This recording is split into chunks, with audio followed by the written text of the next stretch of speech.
Oh, hello, little roaches. Scurry out from under the fridge. Come gather around the garbage. Join me. I'm feeling extra roachy on this particular episode of The Josh Potter Show. Thank you so much for coming to it once again every Tuesday. If you need more of me, you can get it up right now at patreon.com/The Josh Potter Show. Already posted up so much. By the time this comes out, I will probably have, 5 podcasts up there at this point, 5 various ones. We've got 2 episodes of Potter and Bergman. One will be debuting before this even comes out, so that'll be 3. And I even did a Roach transmission, which I will get into when I recap my whole weekend dealing with the Buffalo Bills. Now that there's been some time to separate from it. Other than that, though, I do hope you join me this week. I am going to be at the Raleigh Improv on the 3rd of February. The day before that, I'll be at the Pittsburgh Improv. And then on the 11th of February, the Irvine Improv right here in Southern California. Ticket info all up on my social media at J_Potter on Twitter, at Josh_Potter on Instagram. And you can find the link to the Patreon there and in the description of this here episode as well. Thank you to Griffin Parker for supplying this instrumental via joshpottershow@gmail.com. He's coming for that Roachy this year as far as instrumentals go. He gave me like a slew of them, and we're just dipping our toe into it right now. So pleased to be sending yours off, joshpottershow@gmail.com. It's also where you can send your Roach reporting. Any article you want to hear on the show, do send it to joshpottershow@gmail.com. But yes, this past weekend was in Milwaukee, and I've flown in for less than 24 hours to provide you with this episode, and I am worse for wear. I know that's been a common theme in the last couple of episodes. Ever since I turned 36 a couple of weeks back, I think I'm dying. I think I'm slowly dying. I need to take better care of myself, obviously, but this lifestyle, I'm just getting into my own, and man, I am just wrecked. Milwaukee was so much fun.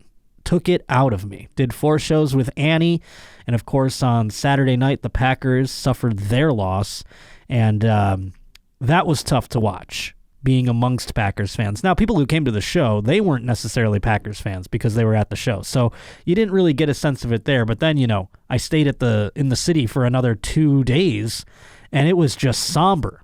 And of course, by the time Sunday night rolled around, I could share in my somberness with them. It was very odd because I was headlining Sunday night, and the Bills game began 5:30 Central Time.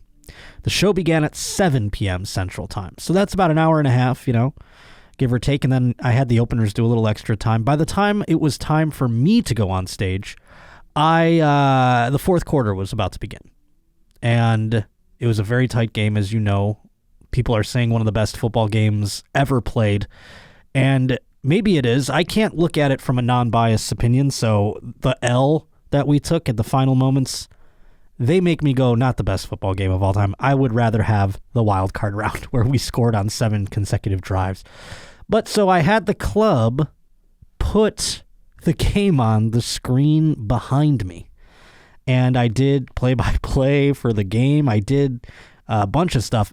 I end up shotgunning an entire 6-pack during this fourth quarter and overtime. I end up drinking a couple more beers. All told, 2.5 hours on stage.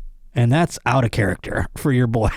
I was like, what am I, Aries Spears? What am I doing up here?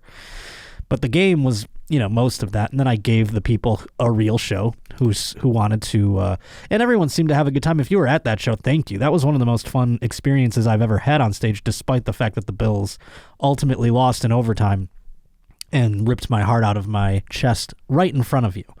I'm hoping to get that up on the Patreon, by the way. It'll be like a mini comedy special, putting up an hour of me during the game. So hopefully I get the video for that. They were filming that evening, so hopefully I can get that up over at patreon.com/The Josh Potter Show. That's what I'm praying occurs. Because if we can't get something out of that night, oh God, it was just so heartbreaking. But the future is bright, whereas the future for Packers fans and many other teams around the NFL right now is looking a little bleak. I mean, a lot of rebuilds going to be coming up, and we'll get into a couple of them as we get into the sports. Beep, beep, beep, beep, beep, beep, beep, beep, beep, beep.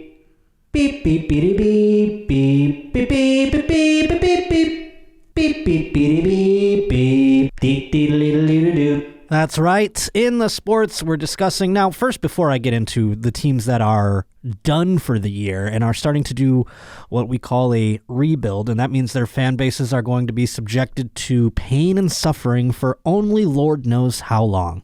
It depends how quick they can turn the tide, you see. The Saints going through it, the Packers might be going through it. We'll get into those in a moment. But first, I want to discuss something. And Kirsten, are you from Kansas City, or your parents live there now? You're from Iowa, right? Yeah, I'm from Iowa, but I was there over the weekend. You were there over the weekend while this game was occurring. You didn't go to the game, I'd imagine. Did you fly back on Sunday? I did. So you were here for the game, but I don't know, maybe you can help me out here. What is up with Patrick Mahomes' family? I don't know, but I saw that, his fiance's in some shit. Yeah, she's always doing shit, and it's like Patrick Mahomes seems cool. He seems like a cool dude. Like, I see him in interviews and stuff. I'm like, that guy doesn't seem like a fucking dildo. And then you see his brother, Jackson. And here's the thing about him. I don't like to pile on the way the rest of the internet does when it comes to Jackson Mahomes. If you don't know, Jackson Mahomes, the little brother of Patrick, he's attempting to be a budding TikTok star. So he does these stupid, just awful dances. I can't even show them to you because A, the music would get us pulled from YouTube, and B, just awful. I mean, come on. What are we doing with this TikTok horse shit where it's like, he has a ton of followers, but it's more like he gets ratioed beyond belief. People loathe this loser.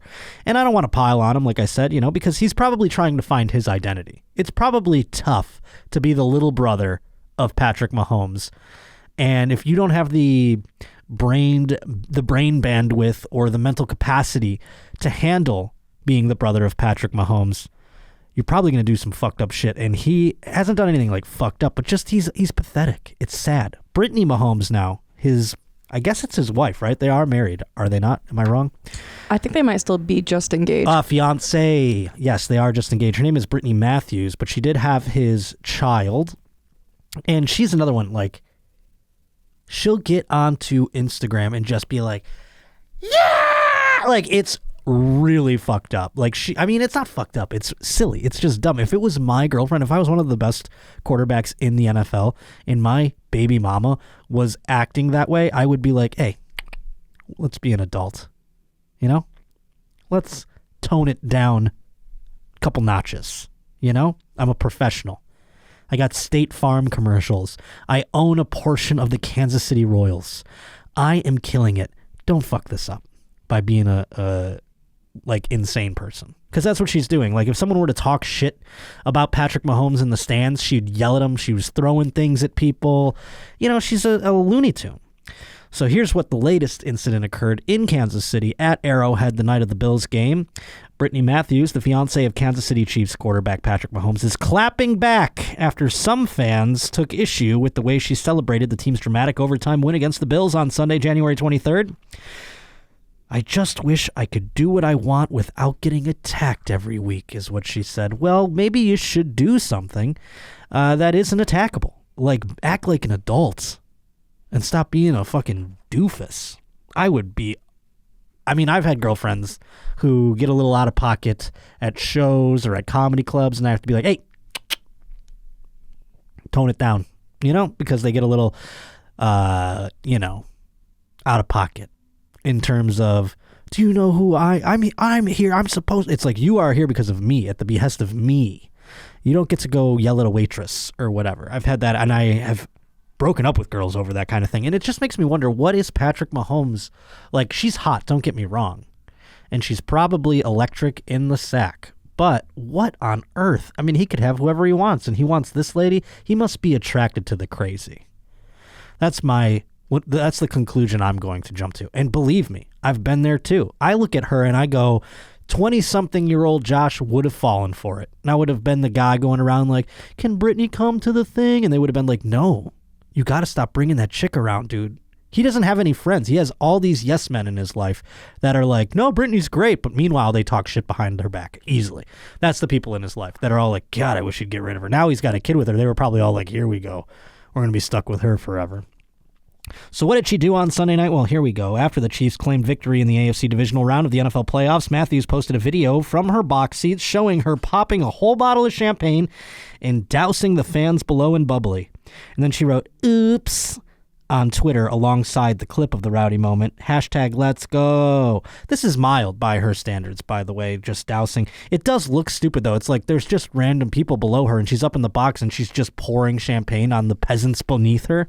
It's pretty wild. Social media was quick to slam the 26-year-old fitness influencer, suggesting that many of those unexpected fans inside Arrowhead Stadium may have not wanted to be soaked in champagne at the end of the game. Some even accused her of putting alcohol in children's systems and inflicting frostbite or hypothermia on fans in the near freezing temperatures. Boy, do I like that narrative.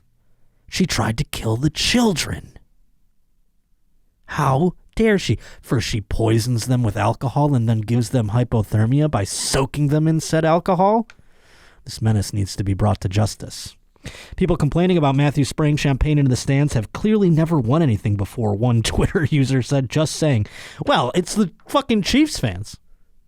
So I guess you're right. I mean, other than that one Super Bowl recently, I mean, I guess that's true. I mean, these are the Chiefs fans complaining, not Bills fans complaining.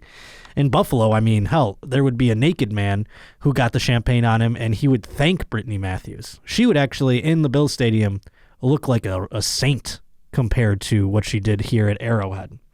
She responded to the supportive tweet accurate. She also retweeted a post that read, imagine your team winning in one of the best games in NFL history, then complaining about how devoted, excited, and proud Brittany is of her man and this team. Y'all are weird. I think Brittany's weird. I don't know. Did you need to die? I mean, she's making the moment about her clearly. She couldn't just celebrate, post something on Twitter. She had to do some antics that made the focal point her, and she loves this attention. So, even though she's acting as if she doesn't, she loves it. But so the Chiefs move on. I don't know. I'm so dejected and sad that the Bills are out of it that the AFC Championship games are coming up this week. I'm going to gamble on them. I'm going to watch them. I'm going to follow what's happening. But a piece of me has died, frankly, after that heartbreaking loss. And again, I hope I can get the video of me on stage during that whole thing up on Patreon, because it was very entertaining for those all involved, I believe. If you were there, let me know. If you're like, no, don't put that up. But elsewhere in the NFL, as I mentioned, teams about to rebuild. This is an interesting time. And you get to see teams make stupid choices. For instance, last year we saw the Jaguars hire Urban Meyer. We saw that go up in flames. And there's some unexpected things occurring. We had, Black Monday, which the week after the NFL season concludes, the Monday following is when most of the coaches who are expected to be fired get fired. Sean Payton has resigned after 16 seasons of head coach of the New Orleans Saints. Now, you could say to yourself, hey, well, they were pretty good for a while there. Yeah, they were. After Drew Brees left, and now they're facing a $70 million cap hit. It's looking bleak in New Orleans. So I think Sean Payton was like, yo, if I chill here, I'm going to get fired in 2 years. So I might as well just be like, tip of the cap, thank you for everything, New Orleans. I'll be on my way. And he was saying how he's going to take some time away from the game. Maybe Amazon was throwing a bag at him to get him in the broadcasting booth up for Amazon. Nevertheless, I thought it was interesting with this Sean Payton resigning situation, because did you know that there is a Netflix movie about Sean Payton? It's nuts. And the reason there's a movie about him is because one year there was a scandal in the NFL known as Bountygate. And the New Orleans Saints defense, if you injured a player, the coach would give you a little bit of money. Say, taking hits out on people, essentially. And the league found out about this big scandal. Sean Payton suspended for an entire season. So this movie takes place during his suspension when he coaches his child's team. This movie is so fucked up because of the fact that they were putting out bounties on people. The reason he was suspended is fucking nuts. They were deliberately trying to hurt people. And then all of a sudden they put a headset on Kevin James and they're like, you play Sean Payton, and it's this feel-good underdog story. Well, here it is. Home Team is based on real-life events, the family-friendly football comedy starring Kevin James. Bad casting, by the way. Can we pull up a picture of Sean Payton? I'm going to see if I can come up with a better actor than Kevin James. It is the latest entry in the genre and based on a very real situation that happened to New Orleans Saints head coach Sean Payton back in 2012. Payton was suspended from the NFL for a year. As a result, he went to Texas to coach his son's youth football team. Here's an explanation of Bountygate, in case you need to know that. The short version, after the Saints Super Bowl win, it came to light that some of the New Orleans Saints staff offered bounty payments in a program that would reward players for hits and injuries on opponents that removed opposing players from the game. So they're like, if you hurt him and he leaves the game, we'll give you a little bit of incentive. There's Kevin James next to fucking Sean Payton. I don't know. I can't think of a better actor. I thought I would be better off the cuff on that one. Not dealing with a full deck. Is that Kevin James in the movie right there? That's funny. Yeah, that's him. Yeah, he doesn't look anything like Sean. If I'm Sean Payton, I'm kind of pissed about the casting. I'm not that fat.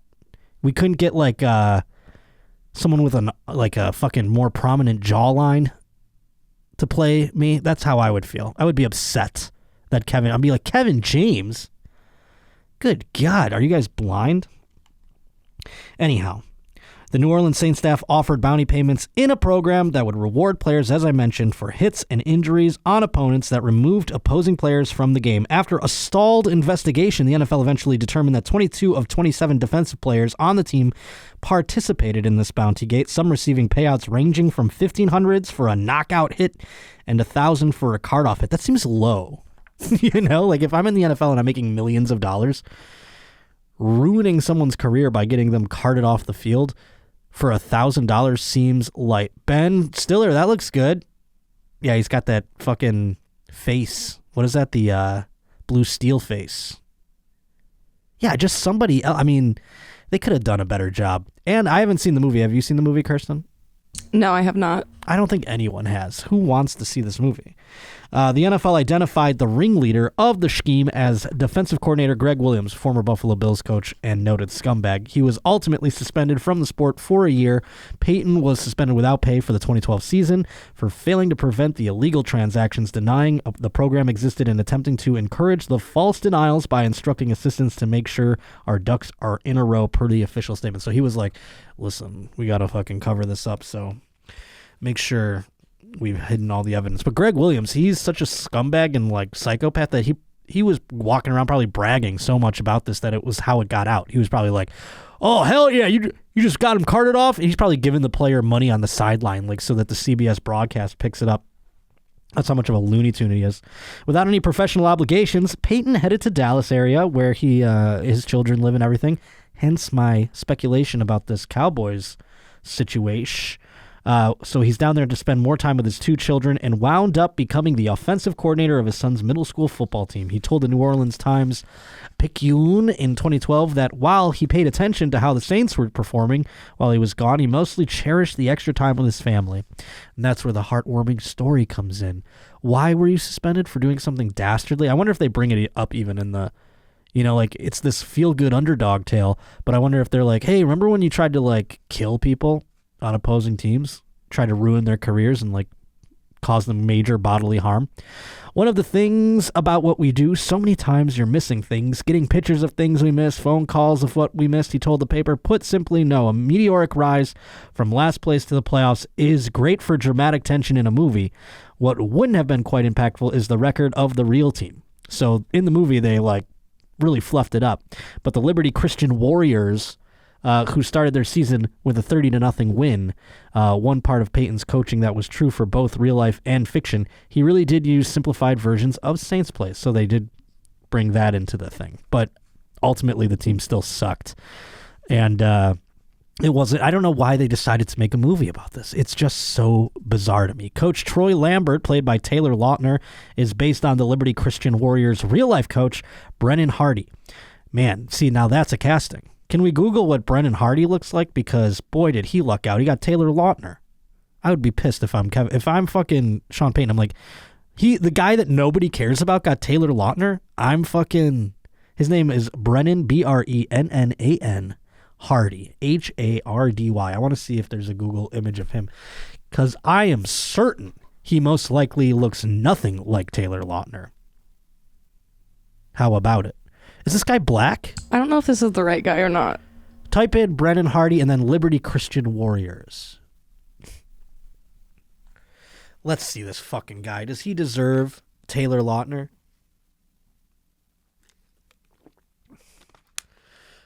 Did anything come up for it? What's that first picture?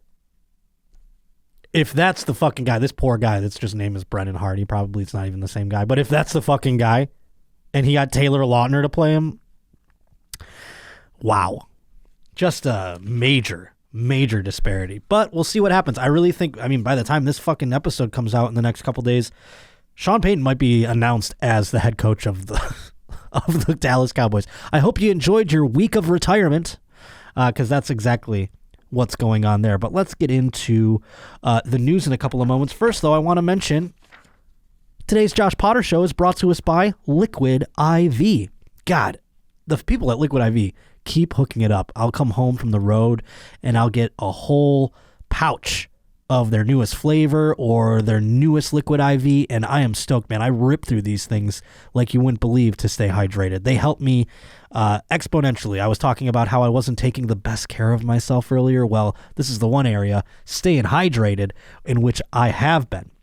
The new year's here. There's no better way to kick off 2022 than by making sure you're feeling like your best self. I have kicked off 2022 feeling like awfulness. But thanks to LiquidIV, I'm slowly coming back, baby. 2022 is going to be a good one. One stick of LiquidIV in 16 ounces of water hydrates faster and more efficiently than water just alone. LiquidIV has incredible hydration flavors like watermelon, lemon lime, strawberry, pina colada, which I just got, and booyah, that's great. There's more as well. So right now, grab LiquidIV in bulk nationwide at Costco, or you can just get 25% off when you go to liquidiv.com and use code Josh at the checkout. That's 25% off anything you order when you use promo code Josh at liquidiv.com. Experience better hydration today at liquidiv.com. Make sure you use promo code Josh, my friend. Ba-dum, bum, ba-ba-dum. Bum, bum, bum,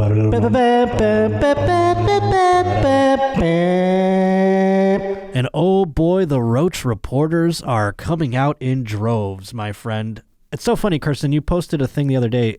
Are there roaches in this building? Like, for real? No, but I don't know what's happening. I've never seen a roach just chilling on the sidewalk. In the past 2 times I've come to the studio to edit the podcast, there's been one, and then that last time there was like 20 roaches on the sidewalk. The fans are gathering. It's wild. I've never seen someone tailgate a podcast, but I love it. It's so strange because I barely see roaches ever. And then they just start chilling outside the studio, right outside the old Roach Motel. I love it. Love to see it. But as I mentioned, many Roach reporters out there. JoshPotterShow@gmail.com. That's where you can send your Roach reports. And this one's wild. This one is like something that is pretty gory to lead off the news, but it's something that I want to see, kind of. Is there a thing in your life where you go like, yeah, that would be pretty fucked up, but I want to watch it? Do you have anything like that you can think of, Kirsten? Nothing that comes to the top of my head, but I am one of those people that likes to watch like really disastrous videos on like Facebook or on YouTube of just like films? No, mainly just like cars wrecking and like, planes going down. Yeah, I love watching planes crash. I wish I could see a like 747 crash, but no one get hurt. You know what I mean? Like someone's doing a remote control and they crash into the side of a mountain or something. That would be so much fun. I don't know how much money those things cost, but if I ever got an exorbitant amount of money, millions of dollars, millions upon millions, hundreds of millions of dollars, and I also had a terminal disease, I would spend it on someone rigging up a drone in a 747 and then just running it into a mountain. And I wouldn't even charge you to come watch it. This is something strange, though. And this has been sent in by Greg Bernier. Police and public works crews were credited with saving the life of a man who lost his arm in an apparent workplace accident on Park Street early Friday. Witnesses said that shortly after 9 a.m., a man was seen stumbling along Maple Street carrying his own severed arm. Could you imagine that? Just, you're like, hey, that guy's carrying something. Oh, it's his own arm. And so he's just like sprouting out this fucking out of his shoulder, and he's walking around like this, like, like a bomb just went off probably in shock. He's just stumbling around. Wild scene, I'm sure. It'd be even crazier if he took the arm and beat somebody with it, and then he got arrested. But nevertheless, it was a workplace incident. So it happened, and then he's like, I need help. And he just picked up his own arm and just walked around. That's fucking nuts. So he'd been cut off near the shoulder. Public works crews who were in the area stopped to help and called police and rescue crews. Workers quickly applied a tourniquet while waiting for medics to arrive. According to Lewiston Police Lieutenant Derek St. Laurent, that probably saved his life, they said. The victim, described as a young man, was taken to Central Maine Medical Center, where he remained. Later Friday, police were still working to identify the man. Friday afternoon, several people reported that the man had lost his arm in an accident with a bandsaw at the AK Market. Can we pull up what a bandsaw looks like? I'm not great at tools. I think I know what it looks like. But to cut your fucking arm off with one seems nuts. Oh, it's that. So he like tripped. I wonder if he like tripped, like say this is the saw. He like tripped, is like, goose. Just cut him off. That's gross. Woo! Bandsaw. I thought that was a jigsaw. Are they the same thing? No? I don't know. No, sorry, I don't think so. I was looking one up real quick. Yeah, I don't know. I always thought that was the jigsaw, so you can like move things inside, but whatever. Bandsaw, jigsaw. I'm not touching any of them. I'm not touching any of the saws. I'm going to keep all my arms because that's like what is that? This would be the jigsaw. Oh, okay. I thought they were like on a table. I don't fucking know anything about. You think I know anything about fucking tools out there, folks? No. We've discussed that many a times. I'll just pay one of these guys to use the saw and then, oh boy, losing his arm like a psycho. Since it may have been a workplace accident, police called for assistance from the Occupational Safety and Health Administration, and an investigation was getting underway. Marianne Brenchick, director of the Public Works Department, said that 2 workers who came to the aid of the victim are both authorities trained in the use of tourniquets. It had to be divine intervention because 2 of my best guys just happened to be standing on the sidewalk. I couldn't have been any better of a situation. I really hope it made a difference for that guy. Well, I think it could have been a better situation. I mean, had he not run his arm into a bandsaw to begin with, that probably would have been a better situation. But he's lucky that those people knew how to apply a tourniquet. Meanwhile, he's just wandering around with his severed arm. Golly. You want to know something wild? Is my dad actually had his arm tore off in a workplace accident too. What? It was reattached, but his was a conveyor belt that laid down gravel. Oh, golly. But had they reattached it? They reattached it. We have like the newspaper article that said when they got there, it was only hanging by like a 1/4 inch of skin. Oh my God. Where, at what point of his arm?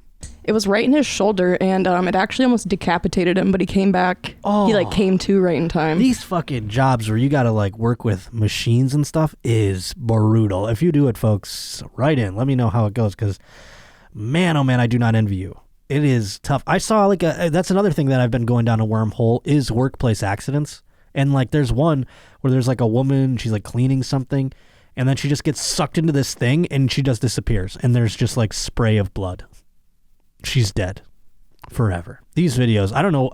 The internet is bad, folks. We got to get off it. It's really, maybe that's why I'm in such a shitty place health-wise. I've been watching snuff films essentially, but that's crazy about your dad, Kirsten. That's fucking nuts.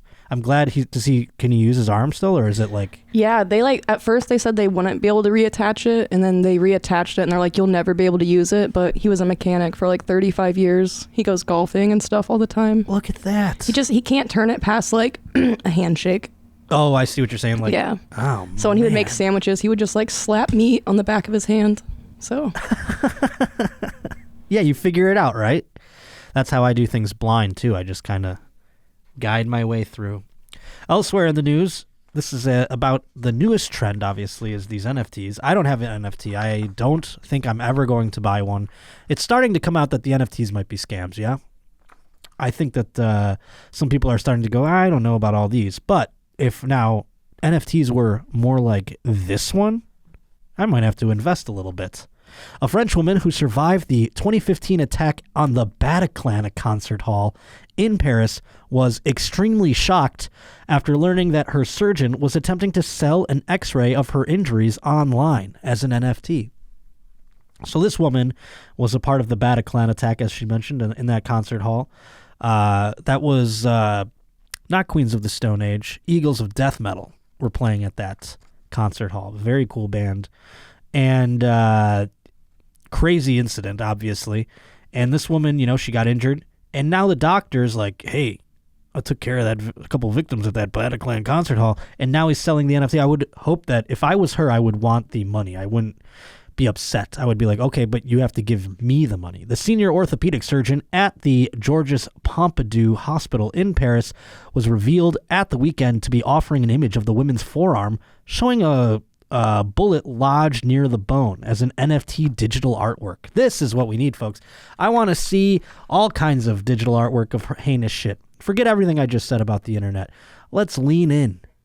Let's get an NFT of all the horrible shit. I want to see an NFT of the plane hitting the building. I'll see an NFT of the plane hitting the Pentagon. I mean, come on. We got a couple things that we've left off the table here. Not to mention victims and things like that. Is there Holocaust NFTs? Are we going to start having those? They're going to be like, here's a image of a bunch of starving Jewish people in Auschwitz. $30,000 on NFTs. It's wild. This doctor, not content with breaking the duty of medical secrecy towards this patient, thought it would be a good idea to describe the private life of this young woman, making her perfectly identifiable. Not smart.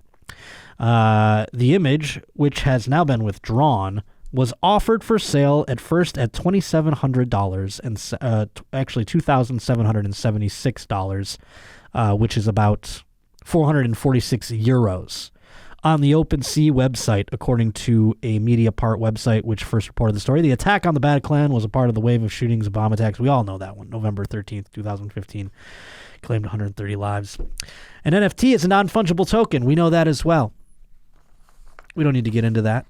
I don't know. I'm just trying to think of some better ideas. Do you have any ideas out there of where we are leaving things beneath? We have to turn over these rocks, my friend, and find more opportunity for income. What NFTs are we leaving on the table? Some have sold for millions, including an NFT by the digital artist Beeple that went under the hammer at Christie's in March last year. $69.3 million. This woman got shot. She can't even get $3,000. Come on. And Beeple's over here getting $69 million fucking dollars. I don't understand that at all. Elsewhere, this one comes to us by way of an email from Natalie. Lots of Lady Roach reporters in my inbox lately at joshpottershow@gmail.com. You'll love to see it. And this one comes to us by way of Natalie. It says, please see this story that just happened in a small town in Ireland called Carlow.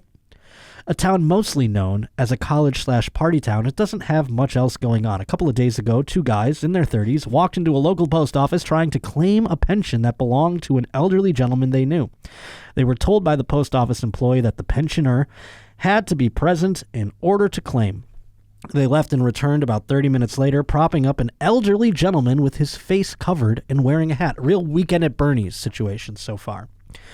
The post office attendant became suspicious when she noticed the gentleman didn't look too well and questioned the young pair about his condition. Well, he was dead. Real observant lady. She's like, he doesn't look great. How is he? And they're like, he's fine. He's got sunglasses and shit. The mask, you got to wear a mask and be like, oh, he's really scared about COVID. Put a mask on him. That'll help. She feared he was having a heart attack, and the two men left him lying on the floor and fled. The man was pronounced dead at the scene after police were called. Hope you enjoy the story from one of your Irish roaches. Hope to see you do a show here soon. I did a show in Ireland with Tom way back, and I was in Ireland for 12 hours, so I would like to go back as well. I got to read more about this story, though, because of the fact that the guy seems to have died in the room. So, like, he was an elderly gentleman that they brought along to try and get his pension check, and he wasn't already dead. I thought they were Weekend at Bernie's. You know what I mean? Like, they put him with the sunglasses, they propped him up. But evidently he died right there. They're like, fuck this, and they just dropped him on the ground. The death of the pensioner in Carlo and how his remains were handled have ruled out foul play in his death. So they took that. It's not foul play when you just are present while he dies, evidently. The inquiry is now focused on whether two men tried to use the dead man's remains as a means of collecting his pension. The postmortem established that Peter Doyle from the Pollerton Road area of Carlotown had just died before the alarm was raised. Interesting. There were also no signs of an injury on his body, and no other signs of foul play in his death have come to light. That makes me start wondering, is this just shit luck for these two guys? They were like, on Monday, we're going to go pick up Peter. We're going to go get his pension check. And then they go there, and he's like looking a little worse for wear. They're like, oh, fuck. We waited too long. We should have went on Friday. Now we're fucked. And they put the things on him, and then the plan just went haywire as he passed away while in line. One of them went voluntarily to Carlo Garda Station to give a statement in which he insisted that the deceased was alive when they left home and had taken a drink of water just before leaving. Garda sources said the investigation was trying to determine when and where Mr. Doyle died, if his body was mistreated or mishandled in a criminal manner, and if an effort was made to fraudulently collect his pension. Well, I think we can assume that part. The postmortem process cannot determine an exact time of death, though it can give an estimate. This means it will be impossible to establish medically if Mr. Doyle died in his home, on the way to the post office, or on the premises, as those events were all in a matter of minutes. Sources said that the medical evidence gathered so far suggested Mr. Doyle had just simply died. The possibility that this happened in the post office has not been ruled out. In that case, no criminal charges would arise, as no offense would have been committed. Some closed-circuit television recorded along the route from Mr. Doyle's home to the post office is being sought. This is just a couple of guys who were, they were industrious. They thought, oh, I know how I can get a quick extra dollar, and they just had the shittiest timing at the end of the day. God, if only they went a couple of days earlier, they probably could have got away with the ruse. When staff were alerted by a concerned customer who tried to speak to Mr. Doyle, the pension was not paid to the two men, who departed the scene and left the remains of Mr. Doyle behind. Well, at that point, if they didn't give him the check, they're like, just leave him here. And who are these people talking to people out there? Someone tried to talk to Mr. Doyle. If I saw a man who looked basically dead, Weekend at Bernie's style, next to me, I'd be like, oh, this fucking guy. There's no me going like, hey, sir, are you okay? I don't care. I don't give a shit. And that's why someday when I die that way, no one will give a shit about me either. But man, so close to getting the check. However, they did not. Mr. Doyle's death notice states that he died suddenly and that he was preceded by his parents, Patrick and Ann. He had parents? Jesus Lord, I thought this guy was super old. Evidently, he was just worse for wear. It didn't say how long or how old he was. Oh, 66 years old, and he still has parents. Golly. He should have taken a couple of their pieces of advice so that he could last a little longer. He wouldn't be dying in a post office. Am I right? Oh, boy. What else do we got here? We got another one. This one from RJ, who sends me things to joshpottershow@gmail.com all of the time. I love it, RJ. Keep it coming. Man stops to charge ankle bracelet while committing a crime. This one is very fun. Every Tuesday evening, the DeSoto County Sheriff's Office began receiving numerous calls about a person riding through homeowners' properties on a red side-by-side. I don't know what that means. Is that a motorcycle? Or like a bicycle? The man, Joshua Shane Kreider, even approached one caller and asked if he could use their electrical outlet to charge his ankle monitor. Yeah. I've never had an ankle bracelet. Oh, that's one of those. I see.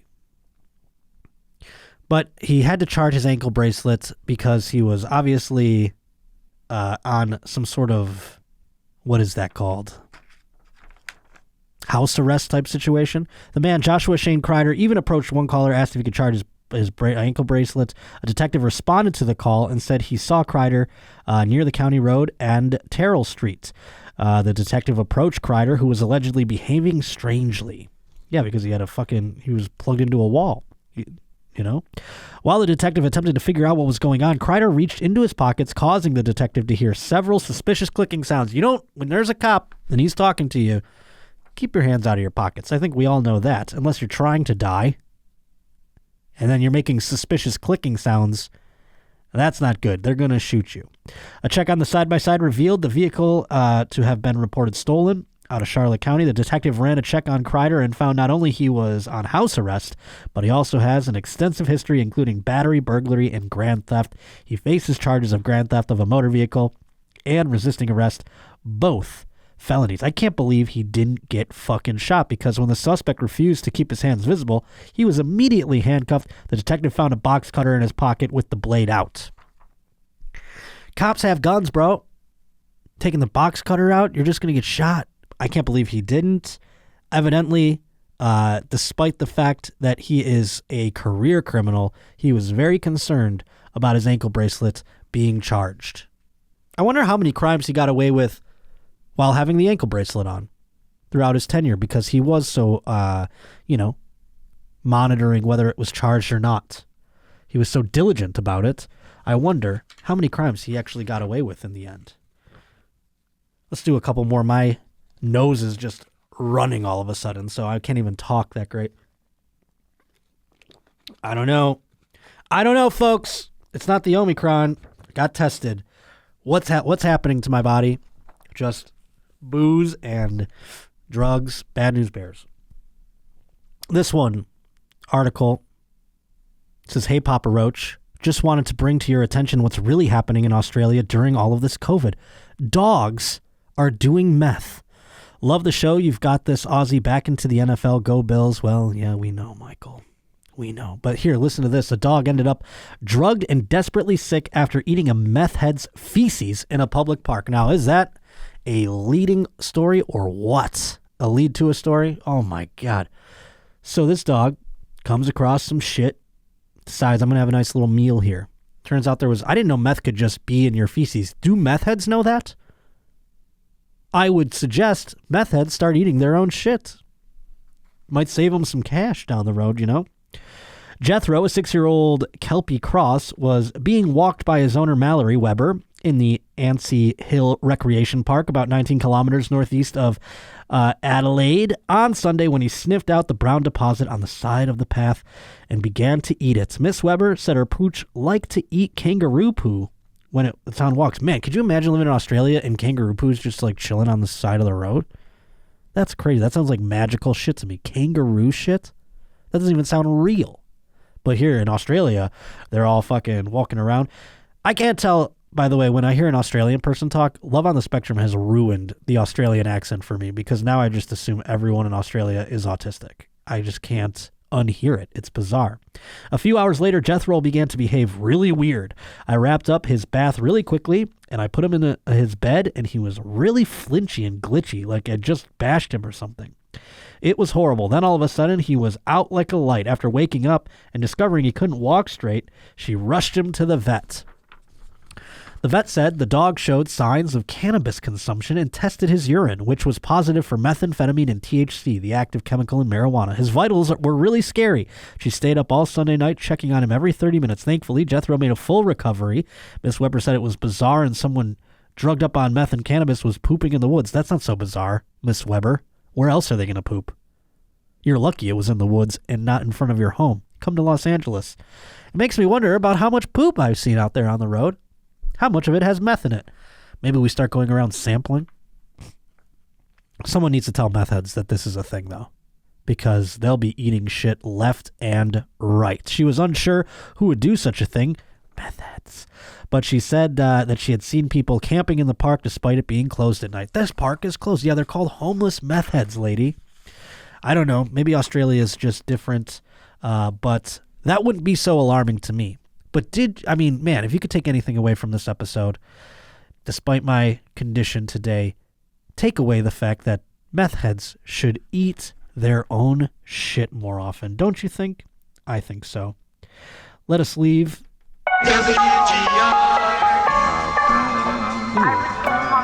Very cool. I like when Griffin Parker puts in old radio drops. I didn't even hear that one before. Did I not play the right song?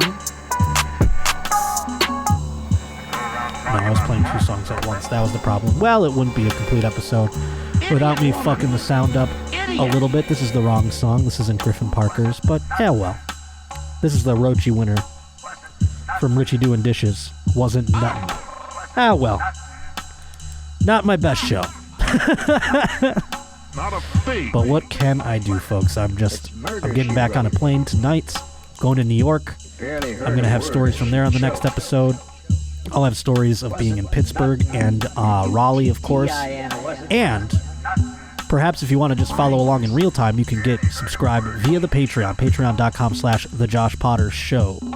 Other than that, I hope I see you at those shows next week. The 2nd will be Pittsburgh, the 3rd will be Raleigh, the 11th will be Irvine. I hope I see you at all those shows. If not, I hope I see you down the road, my friend. And I hope see you next Tuesday here on The Josh Potter Show.